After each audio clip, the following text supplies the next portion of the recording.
Il existe des moments dans l'histoire où une terre, un peuple, un souffle, devient le signe d'un éveil imminent.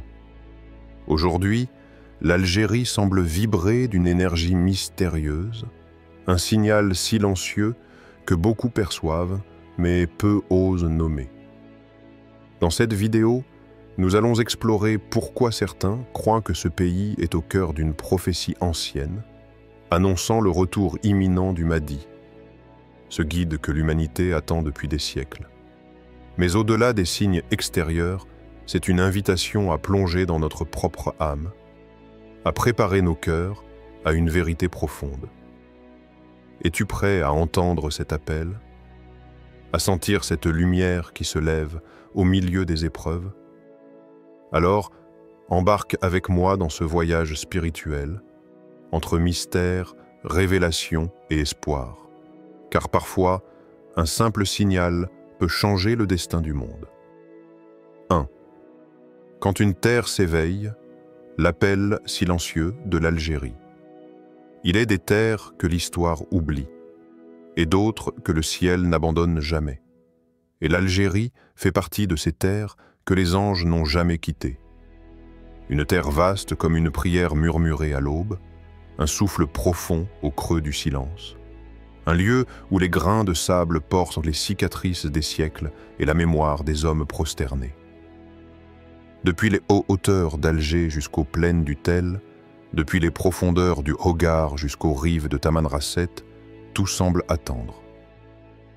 Pas attendre au sens humain, non, mais attendre avec cette patience céleste, comme la graine enfouie qui sait que la pluie viendra, comme la mer calme avant que le vent n'élève la vague prophétique.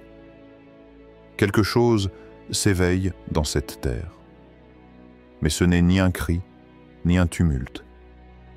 C'est un appel silencieux, un frisson qui passe dans l'air et que seuls ceux qui ont purifié leur regard peuvent sentir. Ce n'est pas visible à la télévision, ni raconté dans les journaux. C'est dans les cœurs, dans les veillées, dans les soupirs des mères, dans les prosternations des vieillards et les rêves des enfants éveillés. L'Algérie ne parle pas, elle murmure. Et ce qu'elle murmure ressemble à des signes. Et si une nation pouvait incarner l'éveil d'une ère nouvelle? Et si, dans les bouleversements récents, se cachait une lumière que seule une âme attentive peut percevoir? Des signes? Oui. Car les signes sont partout. Les manifestations populaires de ces dernières années n'étaient pas que politiques. Elles étaient aussi spirituelles. Un peuple qui descend dans la rue avec dignité, sans violence, dans une atmosphère presque sacrée. Qui l'a jamais vu ainsi dans le monde moderne? Cela ressemblait à un réveil, une mémoire qui remonte à la surface. Comme si la terre elle-même rappelait à ses enfants leur pacte oublié. Et voilà que des hommes de Dieu, cachés, silencieux, surgissent dans les coins les plus reculés du pays. Ils ne parlent pas sur les plateaux télé. Ils ne recherchent ni like, ni visibilité, mais ceux qui les croisent repartent bouleversés. Histoire inspirante. Il est dit que dans une zaouïa reculée du sud algérien, un homme âgé, inconnu des foules, retiré depuis longtemps dans la prière, aurait confié à quelques disciples: « J'ai vu en rêve une étoile descendre sur les hauteurs d'Alger, et une voix dire « Préparez-vous, le porteur de vérité n'est plus loin. » Et depuis ce jour, dit-on, l'air dans la zaouïa est devenu plus dense. Les prières y résonnent avec une intensité nouvelle. Les visiteurs s'y sentent comme en présence d'un souffle sacré. Certains sont même rapportés avoir entendu, au milieu de la nuit, des voix invisibles réciter des versets anciens dans une langue qui semblait venue d'avant les langues. Ce n'est pas un conte. C'est une résonance. Un signe que ceux qui veillent savent interpréter. Dans cette lumière tamisée du matin, quand Alger se réveille, parfois le vent souffle un peu plus fort sur la Casbah. Et ceux qui savent tendre l'oreille entendent ce murmure: « Réveillez-vous, la terre s'est mise en mouvement. » Le ciel s'approche. Dans les traditions anciennes, On dit que le Mahdi viendra à une époque où les cœurs seront éteints, mais les âmes assoiffées, et que certains lieux seront comme des lanternes dressées dans l'obscurité, montrant la voie sans bruit.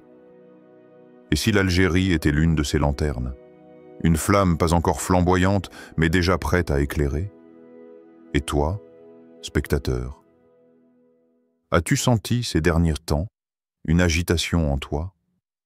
Un sentiment que quelque chose arrive, sans pouvoir l'expliquer? Un frisson à la simple évocation du mot « vérité » ? Peut-être que ce n'est pas un hasard. Peut-être que ta propre âme entend, comme les montagnes de l'Atlas, cet appel silencieux. 2. Les signes qui secouent la terre. Prophétie, épreuve et révélation. Qu'est-ce qu'un signal divin? Est-ce une voix tonitruante, un miracle éclatant? Ou bien un frisson dans l'air, une onde dans les cœurs, une vibration dans les événements qui semblent ordinaires mais qui, à y regarder de plus près, bouleversent l'ordre du monde? Le prophète, paix sur lui, a laissé derrière lui des indications, des signes, des prophéties.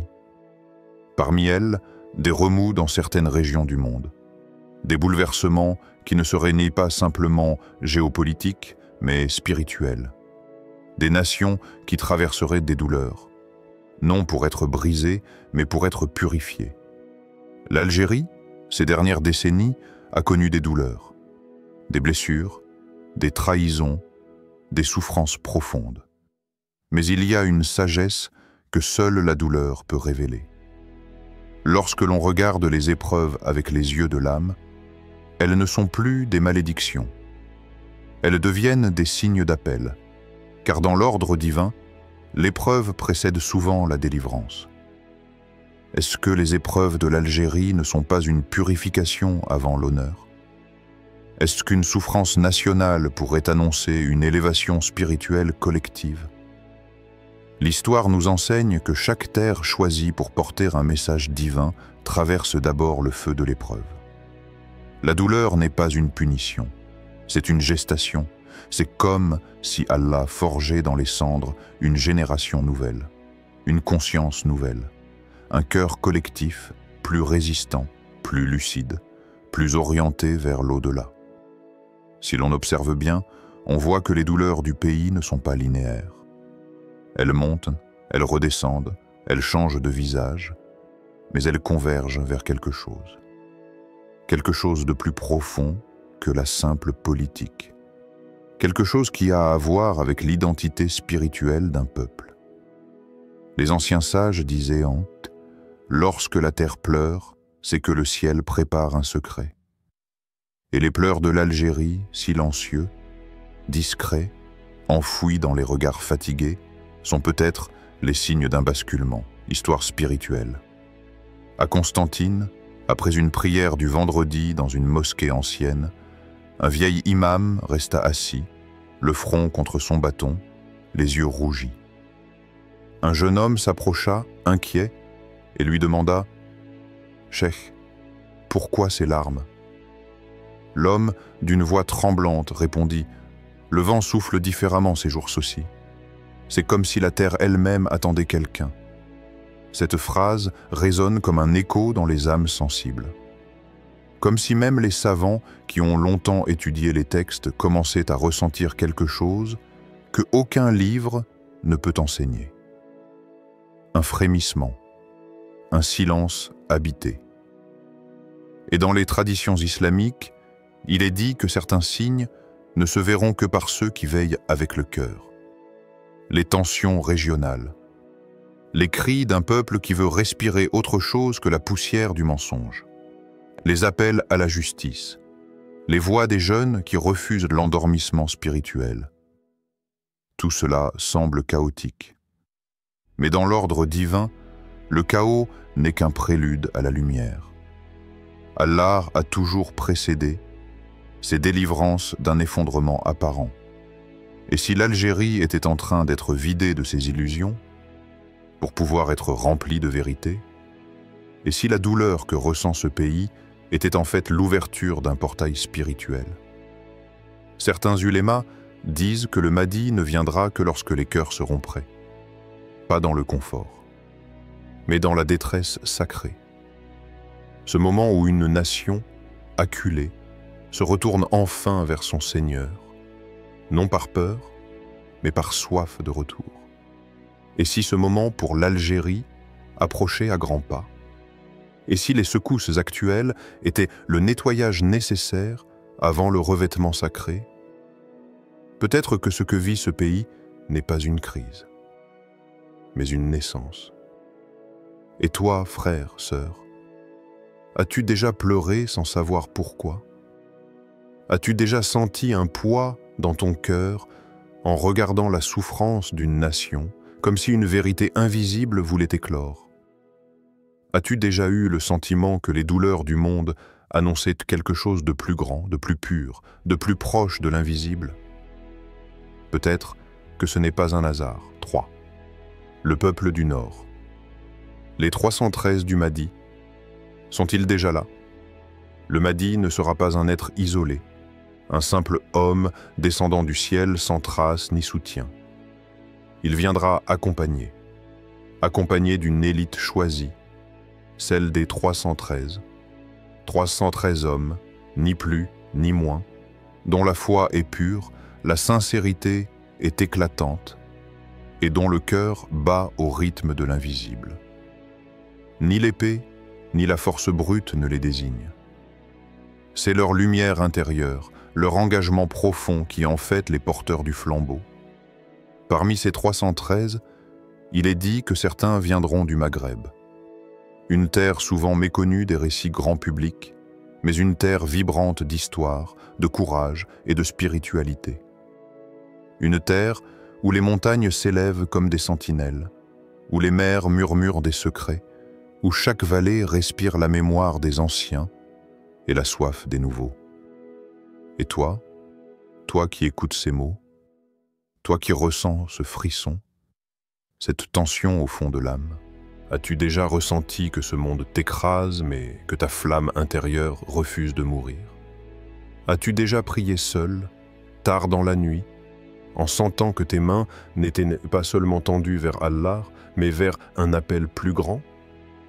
Ces 313 ne sont pas un mythe lointain. Ils pourraient être ici, parmi nous, dans les rues d'Oran où résonnent les appels à la prière, dans les montagnes de Kabylie où la nature invite à la méditation et à la réflexion profonde, dans les cœurs de ceux qui jeûnent à Béjaïa, dans l'espoir et la patience. Serais-tu, sans le savoir, l'un de ces 313? As-tu senti cet appel en toi, cette flamme silencieuse qui refuse de s'éteindre, même quand le monde t'écrase? Imagine un instant cette réalité.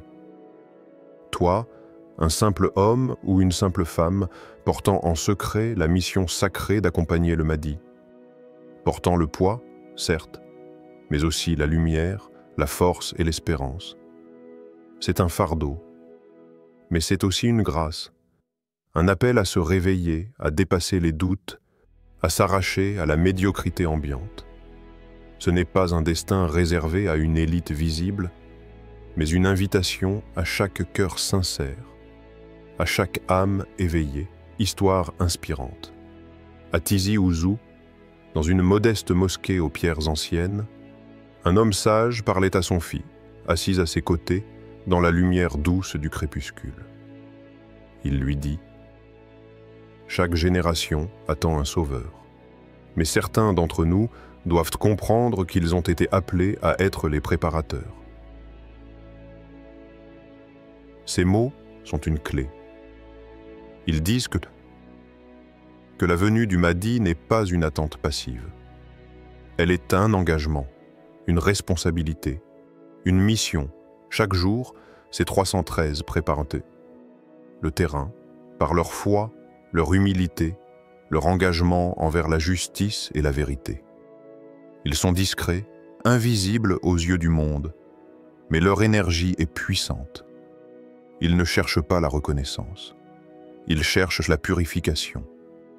Leurs cœurs sont des phares dans la nuit, leur lumière perce l'obscurité. Et si tu sentais, dans ton propre souffle, ce même feu?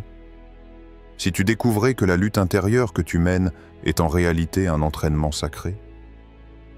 Peut-être que le véritable combat n'est pas dans les batailles extérieures, mais dans la maîtrise de soi, dans l'élévation spirituelle, dans la capacité à incarner la patience, la justice et la vérité. Toi qui regardes aujourd'hui l'Algérie, ses rues, ses montagnes, ses hommes et ses femmes, regarde aussi les âmes. Regarde les cœurs qui battent. Peut-être que le peuple du Nord est déjà en marche.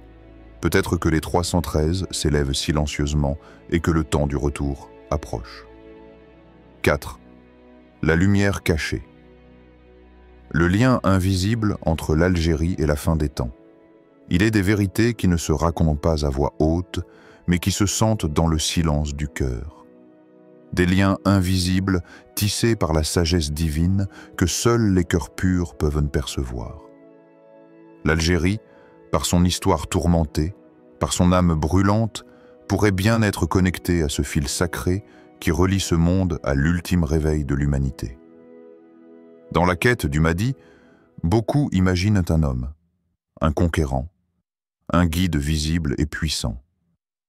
Mais la réalité est bien plus subtile. Le Mahdi est d'abord une lumière intérieure, une âme purifiée qui reflète la guidance divine. Il n'est pas un roi aux armées, mais un miroir du divin dans ce monde troublé. Pour qu'un tel homme puisse apparaître, certaines terres doivent vibrer à une fréquence nouvelle, une fréquence de renaissance spirituelle, de repentance profonde et d'espoir. Et si l'Algérie, ce pays meurtri mais debout, était en train de retrouver cette fréquence sacrée? Après des décennies d'épreuves, de colonisation, de division, de souffrance, peut-être que cette terre s'élève maintenant à un niveau de conscience que peu peuvent que comprendre. Cette lumière cachée est un appel pour ceux qui regardent au-delà des apparences. Un appel pour ceux dont le cœur est ouvert à la transformation, à la purification, à la vérité. Et si tout ce que nous avons vécu, la douleur, la résistance, l'oubli parfois, la renaissance souvent, n'était qu'un prélude à une élévation mystique? Et si Allah avait réservé à l'Algérie un rôle que personne encore ne soupçonne? Un rôle de phare spirituel pour les temps à venir? La lumière ne se voit pas toujours à l'œil nu, mais elle éclaire les âmes qui savent regarder. Dans chaque coin désertique, dans chaque prière silencieuse, dans chaque larme versée en secret, il y a une énergie qui grandit. Une énergie qui traverse les siècles et prépare le terrain pour ce moment sacré. Histoire contemplative. Un vieux soufi algérien, connu pour sa sagesse et sa proximité avec la vérité, écrivait dans son journal peu avant sa mort: « Le Mahdi ne vient pas pour ceux qui attendent un roi. Il vient pour ceux qui ont pleuré en secret pour l'oubli de Dieu. » Cette phrase, simple mais puissante, renferme un message profond. Le Mahdi ne s'adresse pas aux puissants, ni à ceux qui cherchent la gloire, mais aux humbles, aux silencieux, aux cœurs en peine qui ont souffert de la distance avec le divin. Il vient pour ceux qui, malgré la douleur et le chaos, ont gardé la flamme de la foi intacte. C'est dans cette lumière cachée que l'Algérie trouve peut-être son rôle. Non pas comme un théâtre de guerre ou un simple pays sur la carte, mais comme un point d'ancrage spirituel, un lieu où l'invisible se prépare à devenir visible. Dans ce contexte, chaque prière dans une mosquée, chaque méditation au sommet des montagnes, chaque acte de foi silencieux prend une signification nouvelle. Ils ne sont plus seulement des gestes individuels, mais des vibrations collectives qui élèvent la fréquence de toute une nation. Peux-tu sentir cette lumière cachée? Peux-tu ressentir ce lien invisible qui unit ta terre au mystère des temps derniers? Es-tu prêt à ouvrir ton cœur à cette vérité, à devenir un témoin et un acteur de ce réveil sacré? Le temps approche où les secrets de l'âme, tissés dans le silence, éclateront dans clarté. où la lumière cachée deviendra guide, où le Mahdi, en tant que reflet de la guidance divine, se révélera au monde. Et quand ce jour viendra, alors tous ceux qui auront écouté, ressenti, prié dans le secret, sauront que ce lien invisible, ce fil sacré est bien réel. Que l'Algérie, cette terre d'épreuve et d'espoir, a été un berceau spirituel pour l'aube nouvelle. 5. Prépare ton âme. Et si le Mahdi arrivait demain, frères, sœurs, dans ce monde où tout semble rapide, incertain, où les nouvelles défilent, où les épreuves nous assaillent sans cesse, il est facile d'oublier l'essentiel. Le temps, le lieu, les signes extérieurs. Tout cela importe moins que la condition de ton cœur. Peu importe que le Mahdi apparaisse cette année, dans 10 ans, ou qu'il soit déjà là, caché aux yeux du monde, dans le secret et la patience. La vraie question, la seule question qui compte, c'est « Ton âme est-elle prête à le reconnaître ?» Peux-tu entendre l'appel silencieux que porte chaque souffle, chaque prière sincère, chaque battement de cœur qui cherche la vérité? Et si le Mahdi passait près de toi, aujourd'hui, en ce moment même, serais-tu capable de le reconnaître? Ou serais-tu trop absorbé par les préoccupations du quotidien, par les distractions du monde, pour entendre cette voix qui murmure la vérité? Ce n'est pas une question de savoir, ni d'érudition. Ce n'est pas une question d'apparence, ni de gloire. C'est une question de sincérité, d'ouverture du cœur, de pureté d'intention. Dans chaque prière, dans chaque instant de recueillement, il y a une porte qui s'ouvre vers cette reconnaissance. Dans chaque acte de foi, même le plus humble, se trouve une étincelle qui peut allumer la lumière intérieure. Frères, sœurs, ce chemin est personnel. Il ne dépend ni des rumeurs, ni des spéculations, ni même des événements extérieurs. Il dépend de toi. Prépare ton âme, purifie tes intentions, ouvre ton cœur, la vérité, même si elle bouscule tes certitudes. Car ce n'est qu'en étant véritablement prêt que tu pourras être un acteur de ce réveil, un porteur de lumière. Ne laisse pas passer ce moment. Ne ferme pas ton cœur à cette possibilité divine qui peut bouleverser ta vie et celle de toute l'humanité. Et maintenant, dans ce souffle, dans cette prière, tourne-toi vers Allah. Prière finale, Doua. Ô Allah, fais de nous ce qui prépare le chemin pour ton serviteur choisi. Fais de l'Algérie une lumière pour l'humanité, une terre de réveil et de guidance. Ouvre nos cœurs à la vérité, purifie nos intentions et accorde-nous de voir ton dessein avec clarté. Amen. Frères, sœurs, que cette prière soit le commencement d'un éveil intérieur, la flamme qui illumine ton chemin vers la vérité. Car le Mahdi ne viendra que pour ceux qui ont préparé leur âme, qui ont su écouter au-delà du bruit du monde, qui ont gardé la foi, même dans le silence. Frères et sœurs, ce que nous avons partagé aujourd'hui va bien au-delà d'une simple prophétie ou d'un événement historique. C'est un rappel puissant que la véritable transformation commence au plus profond de nous-mêmes. Le retour du Mahdi, que l'on espère ou que l'on redoute, n'est pas seulement un fait à venir, c'est une invitation à grandir, à purifier notre cœur, à devenir les porteurs de lumière dans un monde souvent plongé dans l'ombre. Alors, que cette vidéo soit plus qu'un simple visionnage, qu'elle soit une source d'éveil pour ton âme, une flamme qui te pousse à préparer ce chemin, ici et maintenant. Souviens-toi, le signal est lancé. Il ne tient qu'à nous d'y répondre. Qu'Allah nous guide tous vers la paix, la vérité et la lumière. Amin.